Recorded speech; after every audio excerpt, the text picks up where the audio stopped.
Vous écoutez Julie Taylor à Julie et compagnie. Mon invité aujourd'hui est Isabelle Arsenault et Samuel Fortin. Bonjour. Bonjour. Bonjour. Je suis contente que vous soyez là. Isabelle, tu as un beau projet de parler. C'est Le Porello, qui est ton projet de communauté. Oui, Leporello, c'est un mot italien d'abord pour définir un type de reliure en forme d'accordéon. En fait, ça vient de la commedia dell'arte où il y avait un personnage qui s'appelait Leporello qui dépliait une grande liste en forme d'accordéon pour nommer toutes les conquêtes de Don Juan. Ça me rappellerait quelque chose de Molière ou Shakespeare. Ouais. Là, on se campe le personnage. OK, Leporello, c'est donc bien beau. On peut le dire à l'italienne si on veut, Leporello. Alors, Leporello, c'est une boutique, c'est un mouvement? C'est à la base un OBNL. Donc, on est un organisme à but non lucratif. Et on est dédié, notre mission, c'est de faire connaître l'illustration, de mettre ce métier-là en valeur. C'est un métier méconnu, le métier d'illustrateur, et on veut lui faire une place visible et une belle place. Donc, à Knowlton, dans notre local commercial qu'on a ici, qui est à Pignon-sur-Rue, sur la rue Victoria. Tu me disais que c'est l'ancien Barnes, que tout le monde connaît. Barnes. Et moi, je connais, parce que ça parle de mes années, je connais l'ancien Flanagan. Les Wallets aussi. Il y avait un super beau comptoir à bonbons. Oui, il est toujours là. Il y a même encore des bonbons. Je vais y aller après. Oui. Les enfants avaient droit à 25 sous le vendredi pour acheter de la cochonnerie, bonbons sucrés. En tout cas, c'est sûr que les gens de notre communauté l'affectionnent, cet endroit-là. Oui, tout le monde qui est passé faire un tour depuis qu'on a acheté en 2021. Il y a tellement de commentaires qu'on a reçus des gens du village pour savoir qu'est-ce qui se passait, qu'est-ce qu'on avait en tête, qu'est-ce qu'on voulait faire, est-ce qu'il allait avoir des bonbons. Tout le monde nous parle de ses souvenirs. On venait ici quand on était petit, on venait pour, c'est ça, là, toutes sortes de produits accessibles dans le magasin général, puis donc les gens, c'est un bâtiment qui leur est cher, puis on voulait respecter ça, c'est sûr. Ben ça me fait penser que c'était quand même un endroit, tu sais, un general store, un magasin général, c'est où la communauté se croisait, probablement pour le temps des achats. Puis tu es en train de créer un environnement où tu veux réunir la communauté autour de l'art, c'est ça, autour de l'illustration, qui arrive à un moment assez intéressant, je trouve, parce que l'illustration, puis je comprends qu'on peut faire ça de façon numérique, et etc.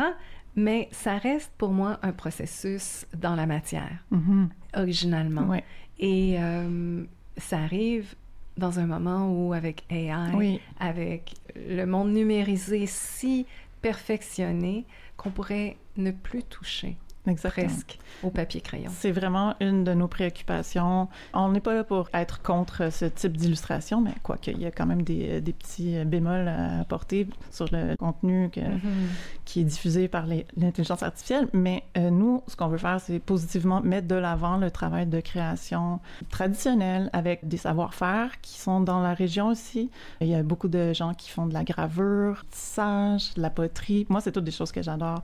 Puis c'est de mettre en contact des illustrateurs avec ce genre de collaborateurs, d'artisans qui connaissent leur matière, leur art, puis de faire des collaborations pour pouvoir justement se salir les mains, revenir un peu à l'atelier, l'idée d'un atelier où on peut créer puis jouer avec la matière. Pour moi, c'est vraiment au cœur de ce projet-là. Donc, Leporello, c'est un OBNL. Donc, comme je disais tout à l'heure, où on a créé un espace atelier où nos illustrateurs en résidence vont être invités à venir explorer différents médiums, comme je disais, la poterie, l'impression, la gravure. Donc, on va diversifier la riso aussi, des types d'équipements pour produire des petites séries qui vont être exposées et diffusées et vendues aussi en boutique. Ça me fait penser, deux choses.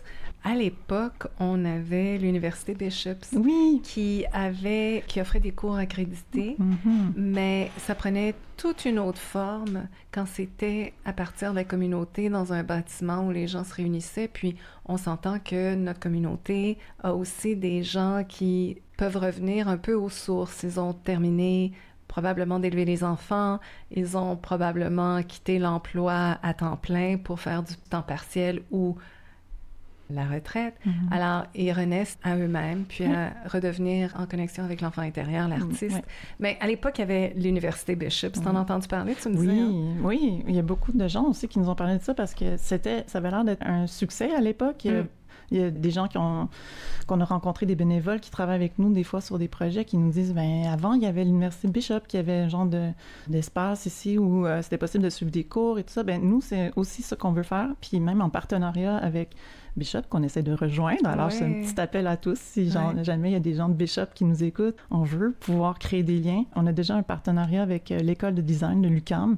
Donc, on veut pouvoir faire des liens avec des institutions de ce type pour pouvoir offrir peut-être des ateliers, des formations de courte ou moyenne durée, peut-être sur une fin de semaine ou une semaine, avec des expositions peut-être avec leurs étudiants. Donc, mais vous êtes vraiment dans le mille il y a une vingtaine, peut-être plus d'années encore. C'était l'Université des Arts à Vienne qui faisait un cours d'été à Salzbourg. Exact. Ouais. J'ai participé à ça, mais c'était vraiment une occasion d'avoir une immersion dans les arts avec des grands professeurs. Puis, il n'y a pas longtemps aussi, il y avait à Percé une école d'été pour les illustrateurs qui était en partenariat avec l'Université Laval de Québec. Mm-hmm. Puis, je pense que c'est terminé maintenant, mais il y avait des excellents professeurs qui étaient là pour l'été. Puis, c'est le genre de trucs comme ça qu'on aimerait faire.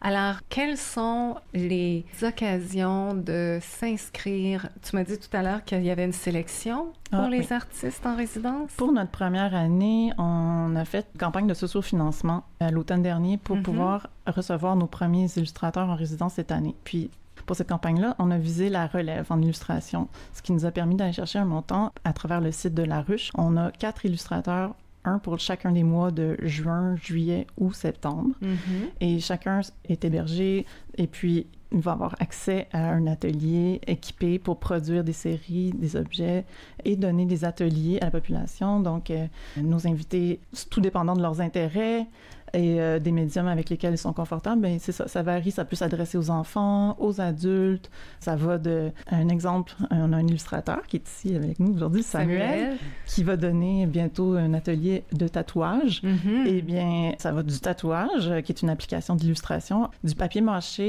Romane MB, elle va venir pour faire une espèce d'atelier sur le papier mâché destiné aux adultes.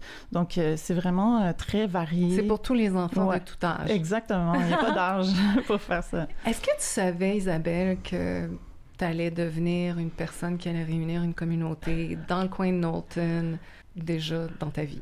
Quel est ton parcours? Tellement, aucunement. Ben, mon Dieu, non. Je suis pas quelqu'un qui est à l'aise nécessairement avec le spotlight. Là. Comme moi, en tant qu'illustratrice, ça fait des années que je travaille toute seule dans mon atelier, isolée. Puis des fois, j'ai partagé des ateliers avec d'autres illustrateurs, mais principalement, je suis à l'aise toute seule. Dans la solitude, je suis assez confortable. Mais à plusieurs occasions, j'ai eu à aller faire des présentations, des événements, des foires. On est toujours appelé à aller au-devant des gens puis de participer à des trucs comme ça. C'est pas quelque chose dans lequel je suis confortable à la base. Mais au fil du temps, on dirait que peut-être une petite expérience qui s'est formée. Puis aussi, le désir sincère d'aller vers ce que j'aime de plus en plus avec l'âge. On dirait que il y a une partie de moi qui dit, bon, okay, ça, j'aime moins ça, mais je vais m'orienter vers ce que j'aime vraiment. Puis ça me tente de partager un peu ma passion avec les gens. On crée cet espace-là avec des produits qu'on aime. On veut les faire connaître, on veut les mettre de l'avant, que ce soit des livres illustrés avec des illustrateurs qu'on adore, qu'on aimerait voir mieux représentés en librairie. On a fait une sélection de livres illustrés, de bandes dessinées vraiment spéciales là, qui vaut le détour. Puis on peut voir ça sur place, physiquement, dans votre boutique. On peut feuilleter les livres. Souvent, il y a juste un exemplaire par livre parce que c'est des livres qui sont assez rares. C'est très inspirant. Alors, t'es illustratrice, t'es allée à l'école, tu savais dès le départ que toi, c'était le dessin, puis... Ouais, ben j'ai toujours aimé dessiner. Quand j'étais jeune, j'étais très solitaire dans ma tête, mais c'est ça. Donc, c'était un moyen d'expression pour moi de faire du dessin, puis bon, une manière de communiquer qui j'étais. Donc, c'est comme ça à la base. Puis après, ben de recevoir des appréciations des gens autour de moi dans ma classe ou des amis. Donc, ça m'a toujours encouragée à continuer. Puis, éventuellement, quand j'ai choisi ma carrière, on dirait que c'était naturel de choisir quelque chose en art. Mais je ne savais pas trop si j'allais pouvoir en vivre. Alors, moi, j'ai fait mes études universitaires au tournant des années 2000. Donc, en 2000, c'était aussi le début d'Internet, les ordinateurs. Donc, je sentais qu'avec un deck en art plastique, je n'allais pas vraiment trouver un métier. Alors, j'ai choisi le design graphique à l'UQAM, le même que Samuel a fait. OK. Puis, c'est bien d'avoir des talents connexes. Ouais, puis tu sais, là, c'était vraiment comme il fallait embarquer dans le bateau à cette époque-là si on voulait pouvoir peut-être... Je l'ai manqué, ce bateau-là. Pas trop tard. C'est vrai, c'est vrai. Ben, donc, c'est ça. Ça m'a permis de vraiment apprendre tellement de choses à l'UQAM. J'ai adoré ces 3 années-là.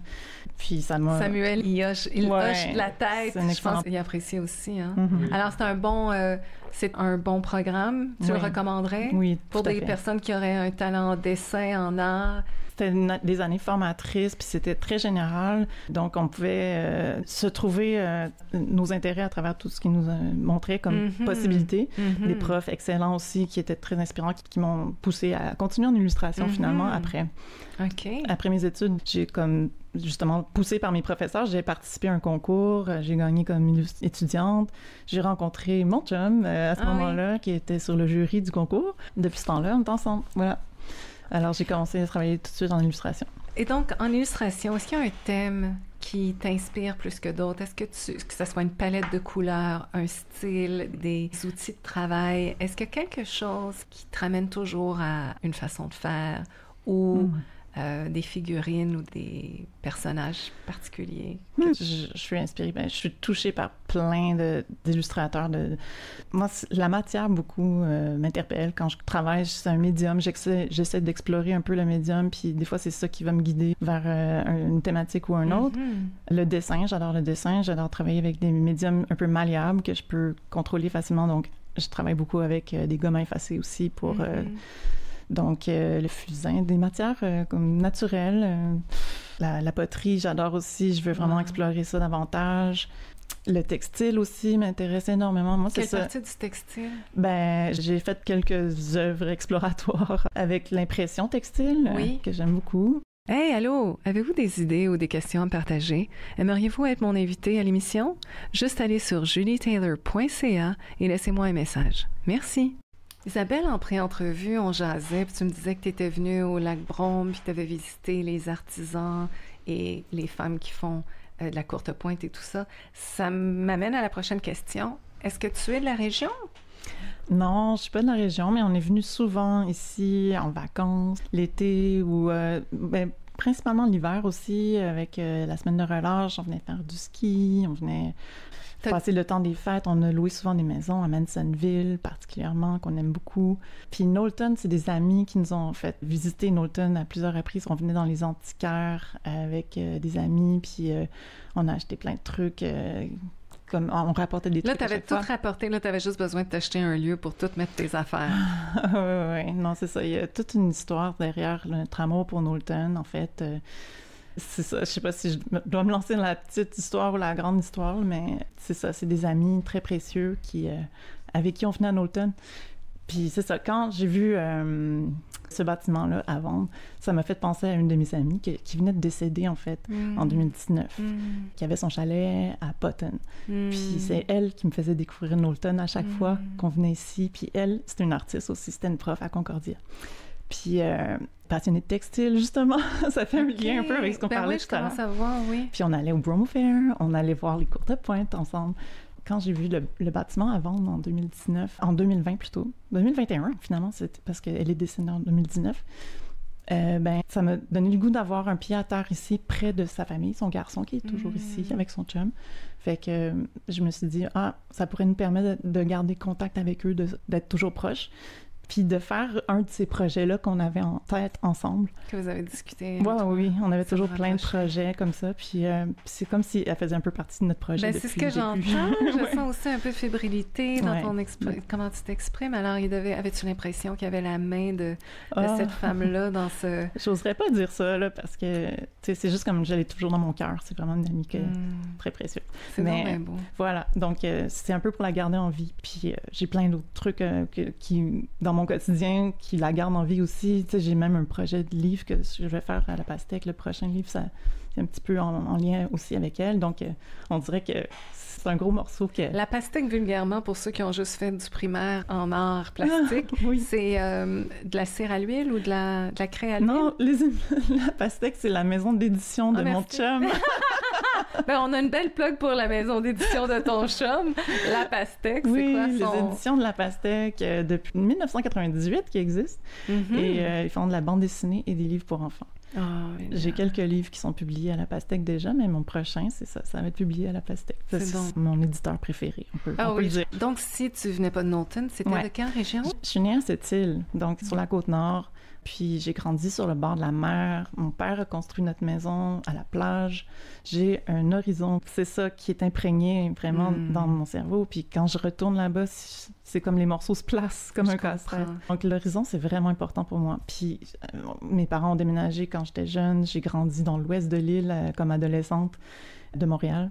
Et j'ai eu des enfants assez jeune, 26 ans, mon premier. Donc, j'étais à Montréal, je venais juste de commencer ma carrière, puis on a eu des enfants en ville, donc c'était simple de rester là parce que l'école était là. Ils ont grandi dans le Myland, c'était très difficile de les sortir. On était bien et tout, mais moi, ça me manquait depuis longtemps, la nature, l'horizon. Donc, quand j'ai l'occasion, on va en vacances toujours dans la nature, pour moi, c'est ressourçant, c'est super important. J'avais envie de sortir de la ville pour m'établir plus en région. Oui. Et Samuel? Je viens du bord de la mer, mais de l'autre côté. Je viens de Rimouski, au Bas-Saint-Laurent. Puis moi aussi, là, l'horizon qu'Isabelle décrit un peu, là, qui est imprégné, j'ai la même chose. Chaque fois que j'y retourne, je suis comme, là, je me sens en maison. Quand je vois la mer, quand je vois l'eau, il y a vraiment un lien très fort avec la nature quand on vient de ces places-là, j'ai l'impression. Je pense que quand on grandit dans la nature, ça devient notre terre d'accueil quelque part, puis il y a une résonance avec le retour. Peu importe ce que ça ressemble, pour qui, dans quel lieu. Totalement. Génial. Alors Samuel, aimerais-tu nous parler d'être artiste en résidence chez Leoporo? Non, Leporello. Leporello. Ben oui, bien sûr. Je trouve ça vraiment le fun. Honnêtement, je connaissais pas grand-chose sur l'Estrie, là. Je connaissais Sherbrooke puis Sutton. Puis là, j'ai entendu justement par les réseaux sociaux, parler de l'initiative, parler du projet par Janice Nadeau, une ancienne professeure à l'UQAM. Puis j'ai fait « Hey, ça a l'air bien trop le fun, l'identité graphique du projet est incroyable. » Puis là, je me dis « Moi, je veux participer à ça. » J'ai appliqué en ligne, puis là, quelques mois après, j'ai reçu une réponse positive, comme quoi j'étais pris avec d'autres artistes incroyables. Puis là, je me suis dit « Oh my God, c'est trop excitant comme projet. » On a continué à parler par courriel. À la fin mai, il y a eu un événement où on a pu rencontrer les autres. On a peint sur des vases un peu. Puis c'est la première fois que j'ai rencontré Isabelle, j'ai rencontré aussi Fred, puis Émilie, Amélie, tous les gens dans le projet, tout le monde dans le projet, puis les autres artistes aussi, puis beaucoup d'artistes bien établis à Montréal. Fait que pour moi, qui viens de finir un peu mes études, qui fait un peu mes premiers pas sur le marché de l'illustration, j'ai vraiment trouvé ça le fun. Oui, ben j'imagine que ça démystifie. Je pense que à l'ère des réseaux sociaux, c'est facile de penser qu'il y a une façon d'être et de faire pour être dans le succès, mais tangiblement, c'est de rayonner sa personnalité puis sa passion pour ses œuvres et ses talents, puis de rencontrer d'autres personnes t'aide à voir comment c'est dans son unicité qu'on fait son succès. J'aurais pas mieux dit, honnêtement. Là. Vraiment. Puis surtout dans les relations humaines aussi, parce que t'as bien beau publier sur les réseaux sociaux tous les jours, si tu te crées pas des liens forts avec les gens au quotidien, ben tu vas avoir beaucoup plus de difficultés, j'ai l'impression, à trouver du travail, trouver des contrats. Tu sais, je pense que ça vient d'une espèce de... en restant authentique, mais de quelque chose de personnel, de « Ah, t'as un lien avec quelqu'un. » Fait que là, tu sais, moi, j'ai des amis qui font de la photographie, qui font du motion design. Ben là, automatiquement, s'il y a un projet qui m'est proposé, que ça sort de mon champ d'expertise, ben j'ai plein d'amis pour faire des références ou pour ce projet-là avec moi il fit pas vraiment bien, mais avec telle personne je sais que admettons avec elle, fait que là, je peux faire des petites passes à la palette. Puis je devine que même si c'est un processus artistique ou un résultat différent, le processus, on peut en parler entre différents médiums puis se rejoindre. Oui. Donc, ça fait un peu une communauté de soutien. Oui. Mais c'est rare qu'on a l'occasion, justement, de sortir de nos ateliers puis de faire des trucs ensemble. Fait que ça, c'était le fun de ce projet-là de vase dont Sam parlait. Tu sais, c'était vraiment une initiative qu'on avait faite pour l'ouverture du projet Leporello. Puis j'ai invité presque une vingtaine d'illustrateurs à mon atelier pour faire chacun un vase sur une pièce en céramique. Puis chacun a fait une pièce vraiment unique. Puis tu sais, comme c'était l'occasion de s'asseoir ensemble, on a fait ça en 2 temps. Il y a eu 2 groupes de 10 personnes qui sont venues travailler sur leur pièce pendant quelques heures. Puis là, on jasait justement, comme c'est vraiment le fun de pouvoir se regrouper, nous, ensemble, comme professionnels, pour partager nos expériences. C'est vraiment de l'expérience humaine, comme tu dis, qui est au cœur de ça. Puis Isabelle, c'est ça que tu offres? De par la boutique puis les ateliers que tu permets? C'est un projet pour les illustrateurs, mais aussi, l'idée, c'est de faire des rencontres avec les citoyens, les gens de la région ici, pour pouvoir partager un peu ses connaissances, puis de faire des échanges. Oui, puis il y a des événements que tu fais au calendrier. Moi, j'en ai manqué un, là, mais ça me parlait beaucoup. C'était un genre de sketch and drink. Drink and draw. Un drink and draw. Hey, j'adore. C'était un... Picole et bricole. Picole et bricole, c'est assez beau. Puis on a aussi la version pour enfants qui est conte et bricole, le dimanche matin, tous les dimanches de l'été, ou presque. On fait ça de 10h à midi les dimanches matins. C'est une histoire suivie d'une période de bricolage avec un illustrateur invité. Donc, les enfants, suite à l'histoire, peuvent avoir eu des images défilées dans leur...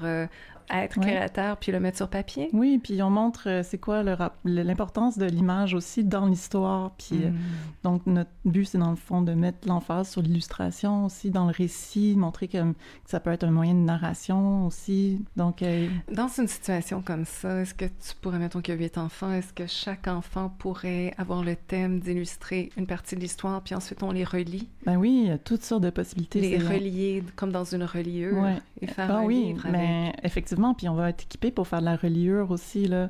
Nous, justement, Samuel, il fait un livre incroyable qu'on va imprimer la semaine prochaine, puis qui va être lancé tout bientôt, qui va être disponible à notre boutique après. Donc, les gens qui nous entendent, là, s'ils veulent venir voir le livre de Samuel, il va être disponible à notre boutique. Oui, puis Samuel, tu fais de l'illustration, tu fais aussi des des tatouages. Oui, je fais des tatouages. Fait que si on vient le voir à la boutique, est-ce qu'on a droit à...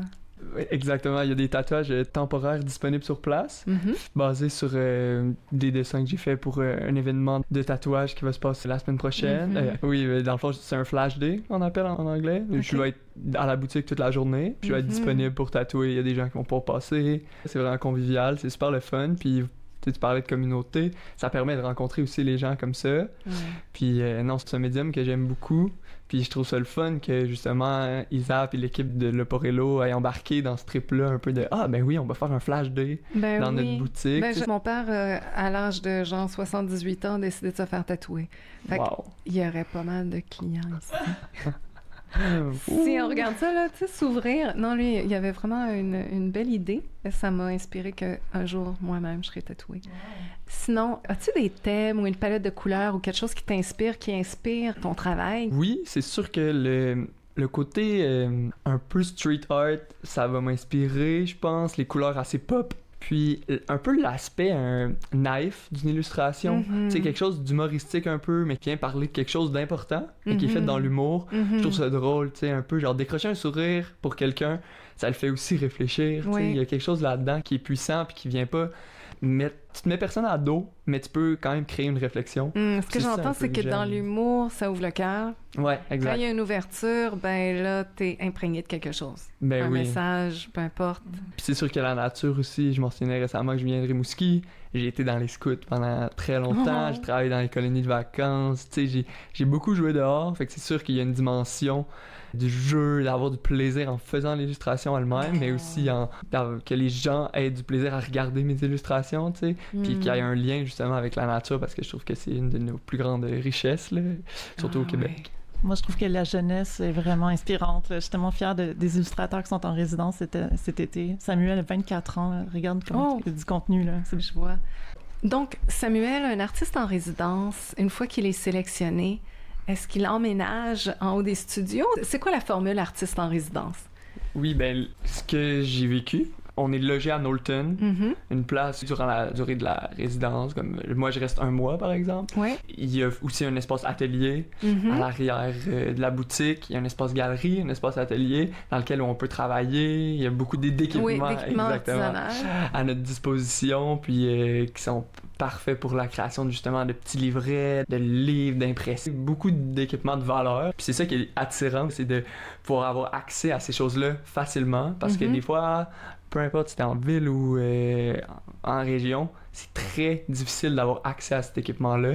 Et donc, je suis curieuse, est-ce que dans la collaboration et l'entente, toi, tu donnes des heures à la boutique, ou y a-t-il une formule où tu contribues d'une certaine façon pour avoir accès à ces belles choses-là? Ben, Isabelle, tu me corrigeras, mais la contribution, moi, je la vois plus à titre de... Je vais organiser un atelier ou quelque chose comme le Flash Day que je parlais un petit peu plus tôt. Mais c'est quelque chose que j'organise avec la boutique. Puis à la fin, à la sortie de résidence, je fais un peu rayonner mon travail, mais qui est en collaboration. Moi, je peux donner un petit peu plus de précision. Nous, on demande à nos illustrateurs, quand ils sont choisis pour venir faire une résidence, de participer à des ateliers avec la communauté parce qu'on veut vraiment qu'ils partagent leur savoir, leurs connaissances avec les gens d'ici. Mais on les rémunère aussi. Il y a un tarif. C'est pas juste... c'est pas un échange nécessairement. On veut pouvoir rétribuer les illustrateurs parce qu'ils font un travail, puis c'est important de le souligner. Donc voilà. Alors, si quelqu'un voulait être artiste en résidence, on pourrait trouver sur ton site leporello.ca, je vais l'appeler, LEPORELLO.ca. On pourrait trouver un onglet pour faire une demande? On va faire un appel à candidature pour les résidences de l'année prochaine, éventuellement peut-être début de l'année 2026. Mais pour l'instant, ce qu'on cherche, c'est plutôt des bénévoles ou des collaborateurs qui peuvent donner des ateliers, partager leur savoir-faire, disons, en impression ou en reliure ou en poterie. On veut pouvoir offrir des ateliers aux gens. Donc, on a un super espace pour ça. On a des équipements aussi. Donc, s'il y a des gens qui ont envie de venir collaborer, bien, c'est ça, on va pouvoir le faire. Merveilleux. Puis, il y a un lien sur ton site pour ça? Oui, c'est ça. Dans l'onglet au bas de la page. L'onglet au bas de la page. Donc, collaborateur ou encore un appel à... bénévoles, parce que pour l'heure du compte, à tous les dimanches, des fois, on a besoin d'une équipe. On en a une petite pour l'instant, mais s'il y a d'autres gens que ça intéresse, ils sont bienvenus. Bien, Isabelle et puis Samuel, merci de votre passage en studio. Vraiment, là, un merveilleux projet. Je suis toute inspirée. J'ai le goût de sortir l'artiste en moi puis aller picoler. Ben, t'es la bienvenue. Merci à vous deux. Merci. Cette chanson Catchy Positive Upbeat Pop par Fred Bound de Free Music Archive est licenciée CC BY.